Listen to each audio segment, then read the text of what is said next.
ప్రజలారా ఇది చాలా ఇంపార్టెంట్ వీడియో.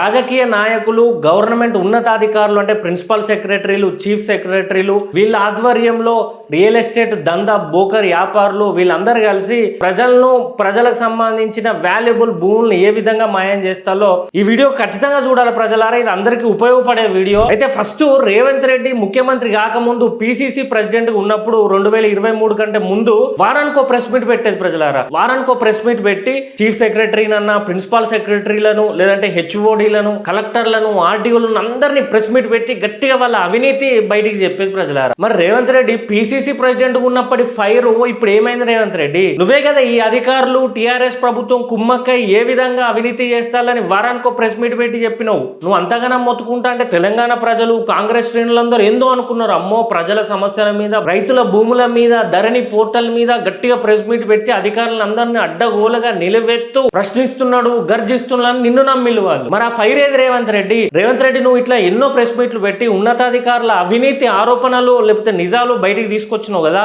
మరి నువ్వు అధికారంలోకి వచ్చినాక ఈ అవినీతి అధికారుల మీద చర్యలు ఎటుబాయ రేవంత్ రెడ్డి? యాక్షన్ తీసుకుంటూ పక్కకు పెట్టు. ఏ ఉన్నతాధికారులు అయితే మంచి డబ్బు సమకూర్చే అవినీతులు చేసిల్లో తెలంగాణ భూములకు సంబంధించి ధరణి ఇష్యూ మీద, ఓఆర్ఆర్ చుట్టూ ఉన్న వాల్యుబుల్ భూముల మీద, గవర్నమెంట్ ల్యాండ్లను కమర్షియల్ గా మార్చే ఈ అధికారులందరి మీద నువ్వు చర్య తీసుకోపోవడం కాకుండా వాళ్ళకు ప్రమోషన్ల మీద ప్రమోషన్లు ఇస్తానువా? అంటే పిసిసి ప్రెసిడెంట్ ఉన్నప్పుడు ప్రెస్ మీట్లు పెట్టిందంతా వీళ్ళని బెదిరించి వీళ్ళ బ్యాక్ సైడ్ సెటిల్మెంట్లు, రియల్ ఎస్టేట్ దందా చేసుకోవడానికేనా? అంతే కదా మరి దాని అర్థం. నువ్వు ప్రతిపక్షంలో ఉన్నప్పుడు అవినీతి చేసిన అధికారులను ప్రశ్నించినప్పుడు నువ్వు అధికార పక్షానికి వచ్చినాక వాళ్ళ మీద ఎందుకు చర్యలు తీసుకుంటలేవు? ఎందుకంటే ఆ అధికారుల దగ్గరనే తెలంగాణకు సంబంధించిన సంపదను ఏ విధంగా దోచుకోవాలనో ఐడియాలు వాళ్ళకు ప్రాక్టీస్ ఉన్నది కాబట్టి వాళ్ళను పక్కన పెట్టుకున్నావు. అయితే ఇదంతా ఎందుకు చెప్తాను ప్రజలారా అంటే రేవంత్ రెడ్డి ఎవరెవరినైతే తిట్టిండో వాళ్ళకు నిన్న ప్రిన్సిపల్ సెక్రటరీ పోస్ట్ నుండి చీఫ్ సెక్రటరీగా ప్రమోషన్ ఇచ్చిండు రేవంత్ రెడ్డి. బీఆర్ఎస్ పార్టీని తిట్టింది నువ్వే. ఆ పార్టీ ఏ అధికారులను అడ్డు పెట్టుకొని అవినీతి కార్యకలాపాలు చేసిందో ఆ అధికారులను తిట్టింది నువ్వే. ప్రజలను నమ్మించింది నువ్వే, ప్రజలను మోసం చేసింది నువ్వే.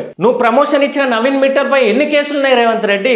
వందలాది కంటెంప్ట్ ఆఫ్ కోర్టు కేసులు ఉన్నాయి. అంత గౌరవప్రదమైన పోస్టులు ఉండి వాళ్ళు దొంగ లంగ లుచ్చ పనులు చేస్తా నువ్వు వాళ్ళకి ప్రమోషన్ల మీద ప్రమోషన్లు ఇస్తావా? తీసిపడేసి జైల్లో కూర్చోబెట్టక ఆయన ఎందుకు తీసేస్తోలేదు? దొంగలు లంగలు ఊరు పంచుకుంటే కదా మీ కథ అంతా. అయితే ప్రజలారా ఈ నవీన్ మిట్టలు సీనియర్ ఐఏఎస్ అధికారి, 96 బ్యాచ్ సీనియర్. అంటే అవినీతిల అక్రమాలలో అన్నిట్లా సీనియరే. ఏడ భూమి దొరుకుతుందో దాన్ని ఎట్లా దోసుకోవాలి, ఏ విధంగా దోసుకోవాలని ఆలోచించుంటే ఈ నవీన్ మిట్టల్ నెంబర్ 1. అట్లా దోసుకొని 1000 ఎకరాలు తిని కొన్ని సెటిల్మెంట్ చేసేటప్పుడు ఆయన మీద కేసులు ఉన్నాయి. ఇప్పుడు కేసులు కూడా కోర్టుల పెండింగ్లే ఉన్నాయి. అట్లాంటి మహానుభావుడు నవీన్ మిట్టల్ కు మనోడు ప్రమోషన్ ఇచ్చిండు ప్రిన్సిపల్ సెక్రటరీ నుండి చీఫ్ సెక్రటరీకి. ఏ డిపార్ట్మెంట్ లా? ఎనర్జీకి సంబంధించిన డిపార్ట్మెంట్ లా.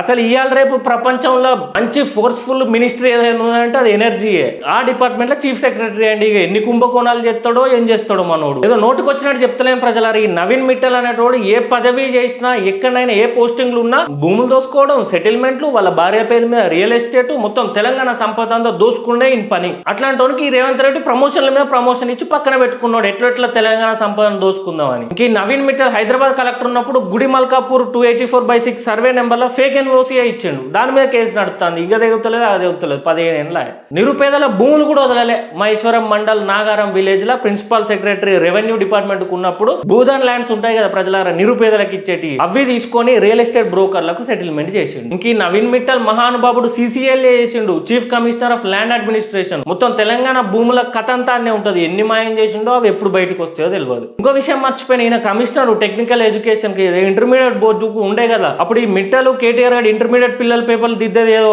సాఫ్ట్వేర్ దొంగ సాఫ్ట్వేర్ కంపెనీకి ఇస్తే 20-25 మంది పిల్లలు చచ్చిపోయారు. ఆ పాపం ఈ నవీన్ మిట్టల్ గాంధీ. ఇట్లాంటి పాపిస్టోనికి ప్రమోషన్ల మీద ప్రమోషన్లు. ఒక భూములే కాదు, వీడు ఏ ఫీల్డ్ నుండని ఎక్కడ ఎంత దొరికితే అంత తినేటోళ్ళు వీళ్ళు. ప్రజల సొమ్మును పిండి పీల్చి పిప్పి చేసి తినే దుర్మార్గులు వీళ్ళు ఒక్కడే కాదు, ఇంకా చాలా ఉన్నారు. మన సోమేష్ కుమార్ కాంచల్ మొదలు పెడితే జయేష్ రంజన్ అంతే, వీళ్ళంతే, రజత్ కుమార్ అంతే, సందీప్ కుమార్ సుల్తానియా అంతే. అసలు ఈ దొంగలంతా మన రాష్ట్రం చుట్టూ తిరుగుతారు. అరే గౌరవప్రదంగా ఐఏఎస్ అక్కడ నుండి మంచిగా ప్రమోషన్లు ఆ స్టేజ్ దాకా పోతా అంటే ఎన్ని అవినీతిలు రా బాబు మీరు చేసేది. యూపీఎస్సీ సివిల్స్ ప్రిపేర్ అయ్యి మీరు ఇంత ఉన్నత స్థాయికి వచ్చింది ఈ దొంగ లంగ పనులు చేయడానికి, ఆస్తులు సంపాదించుకోవడానికి. 100 ఎకరాలు దోసుకుంటారు 2 చేతుల కాళ్ళతోటి. దేనితో తింటారా? ఇంకా మీరు కలెక్టర్లు కాదు, పిట్టకు పెట్టినప్పుడు కాకులు వచ్చి ఏరుకొని తింటాయి కదా, అట్లా మన తెలంగాణ రాష్ట్ర సొమ్మును తీసుకుంటారు. అందుకే వీళ్ళ మీద ఇన్ని కేసులు ఉన్నాయి. రేవంత్ రెడ్డి నీ సిగ్గేటుపై గింత దోసుకొని తింటా అంటే నువ్వు తిట్టినోళ్ళే మళ్ళీ నీ పక్కన పెట్టుకొని వాళ్ళ దగ్గరికి వెళ్ళి ఏం దోసుకుంటాను సార్ రేవంత్ రెడ్డి? నీకు చేతికి మట్టంటకుండా ప్రజల దగ్గర దోసుకున్న సొమ్మంతా తెచ్చి పెడతానని వీళ్ళని పక్కన పెట్టుకుంటానవా?